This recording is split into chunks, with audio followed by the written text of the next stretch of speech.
后来继续来到高雄的民族二路。透早5点外，一间超商发生着抢案。这个抢匪是拿一支 BB 枪冲入去超商，抢1万块的现金。22岁女店员可能认出是假枪，所以出手来阻止。双方就爆发着激烈的扭打，女店员的手去闹着。若歹图，这个枪滴落嘛不管咯，钱摕咧白咧弄。这个女店员经过这场惊险的抢劫是行到口。警方调监视器锁定嫌犯，伫一间网咖掠到这个歹徒。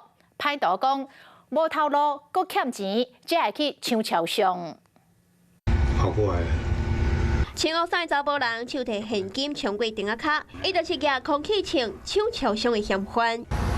疯抢的这间超商，现场警方是一直出击，和嫌犯9966的女店员徛伫柜台接受验伤，敢若是调车囝倒手个一直切目屎。说买东西没有办法结账了，被抢劫哦。刚刚抢案发生伫今仔日透早5点多，穿黑衫嫌犯手举空气枪，入去高雄民族二路一间超商，爱22岁大美班的女店员甲钱交出来，煞大概就将1万多块现金甲抢走。要过要逃走的时，女店员认出这枪是假，就和嫌犯爆发着冲突。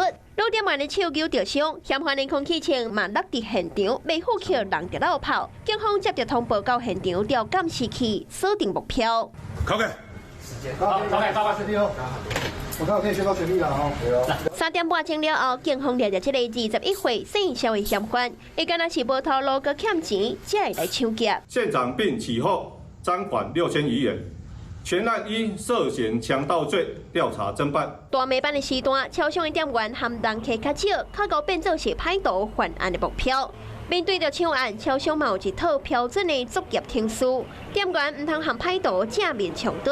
等嫌犯离开，就持这粒警民连线饲料。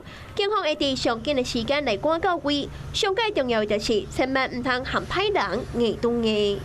Hello， 我是郑雅芳。想要抢先掌握最及时的新闻资讯吗？赶快订阅、按赞、开启小铃铛，锁定华视新闻 YouTube 频道。